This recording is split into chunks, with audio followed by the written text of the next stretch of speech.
Yogendra Singh Yadav. Yogendra ji, you see, at least I, from my personal experience, and you would know better because, you know, both of you, Group Captain Augustine Vinod, I forgot to mention that that he has served in the Kargil War, right? And he's been a part of the Kargil, and both of you have been. Those who have served in the forces are always, and from my experience, anecdotal experience, I can tell you that those who have served in the forces, short service commission, any role, are always given the first preference in the corporate world even. They in fact are so disciplined and they are always preferred. That is on an aside, taking off from where Group Captain Augustine Vinod left.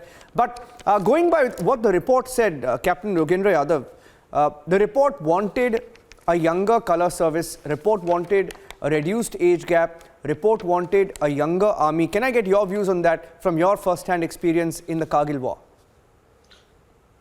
Sir ये हिंदुस्तान ही नहीं बल्कि पूरा विश्व जानता है कि युद्ध तो जो नौजवान होते हैं वही जीत का जो है चेहरा होते हैं, क्योंकि ऐसा हमारा टेरेन है, कहीं पर 18,000, कहीं पर 22,000, कहीं पर 35,000 फुट ऊंचा युद्धों के मैदानों में हमें लड़ना पड़ता है, तो वहां नौजवान चाहिए। और जब नौजवान होगा तभी तो उस युद्ध की दशा और दिशा दोनों को चेंज कर सकता है। क्योंकि मैंने देखा है कारगिल युद्ध के दौरान कि जहां ऑक्सीजन नहीं है और वहां पर नौजवानों ने कंधे से कंधा और कदम से कदम मिला करके उस पहाड़ियों के ऊपर विजय प्राप्त करी है। जोश बहुत जरूरी है, जोश बना रहना जरूरी है। और उसके लिए जो हमारे जो कमांडर्स हैं उनकी जो रणनीति है वो भी बहुत जरूरी होती है। तो जोश के साथ होश, यानी दोनों का कॉम्बिनेशन, यंगेस्ट एंड जो पुराने हमारे प्लेटून हवलदार है, हमारा सेक्शन कमांडर है, हमारा जो कंपनी कमांडर है, उनका दोनों का जो मिश्रण होता है वही एक ताकत बनती है। और ये अग्निवीर जो अग्निपथ जो एक योजना चलाई है, वास्तव में ये एक देश के लिए गेम चेंजर है, गेम चेंजर। क्योंकि अगर देश की ताकत देश के काम आती है तो ये इससे बड़ी और क्या चीज हो सकती है। लेकिन बट श्योरिटी देनी पड़ेगी सरकारों को कि हाँ 4 साल के बाद जैसे हमारी पुलिस है, स्टेट पुलिस है, हमारी पैरामिलिट्री फोर्सेस हैं, उनके अंदर इनको 100% शामिल किया जाए और कॉर्पोरेट के अंदर इनको इनकी फर्स्ट प्रायोरिटी होनी चाहिए, ताकि हम जो सिविल क्षेत्र के अंदर और जो हमारे बेल्ट जो हमारे जो है पैरामिलिट्री फोर्सेस हैं, हमारी स्टेट पुलिस है, उनका भी जो एटीट्यूड है, उनका जो डिसिप्लिन है, उनकी जो कार्यशैली है, वो सब कुछ चेंज हो। तो ऐसा नहीं कि 4 साल के बाद में इनको वापस भेज करके फिर अगर कोई इनको इनकी तरफ ध्यान ना दे।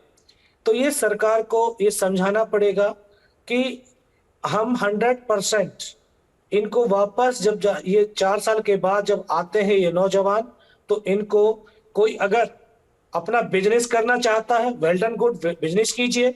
और जो आप वापस अब फोर्स में जाना चाहते हैं तो वो 100% होना चाहिए कि हाँ यही बंदे वापस लिए जाएंगे। तो ये एक जो साइकिल बनेगा तो ये देश के लिए एक मजबूती पैदा करेगा। और सबसे बड़ी चीज कि देश की ताकत, देश की युवा शक्ति देश के काम आ रही है, तो इससे बड़ी और चीज कुछ हो ही नहीं सकती है। Absolutely. और हमारे सेना के अंदर सेना यंगेस्ट रहेंगी, तीनों की तीनों सेनाएं, चाहे एयरफोर्स हो, चाहे नेवी हो, चाहे आर्मी हो। तो एक जो जोश है, एक जुनून है लोगों के प्रति, राष्ट्र के प्रति लोगों का, नौजवानों का, तो वो देश के काम आएगा। तो मेरा तो ये मानना है कि ऐसी जो योजना है ये देश के लिए गेम चेंजर साबित होने वाली है।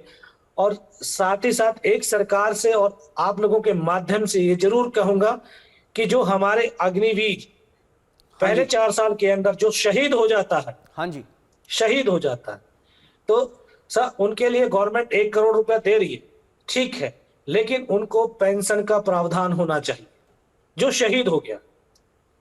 ताकि उसके माँ बाप या उसकी पत्नी जीवन भर उस पेंशन के सहारे अपने जीवन को बसर कर सके। नहीं, मुझे यकीन है and I'm confident because ये देखिए in 24 hours after these protests last evening at about 11 o'clock the announcement came in that the government had made a one-time waiver. So I'm sure this government is going to listen to all sides, and I'm sure a lot of deliberation has already happened, without which this wouldn't have happened. This has been in the making for many years. Group Captain, I have to take a break. I'm running out of time. I'll bring you back because this is the only subject we will discuss today, tomorrow, and hopefully over the weekend, just to educate, all our younger brothers.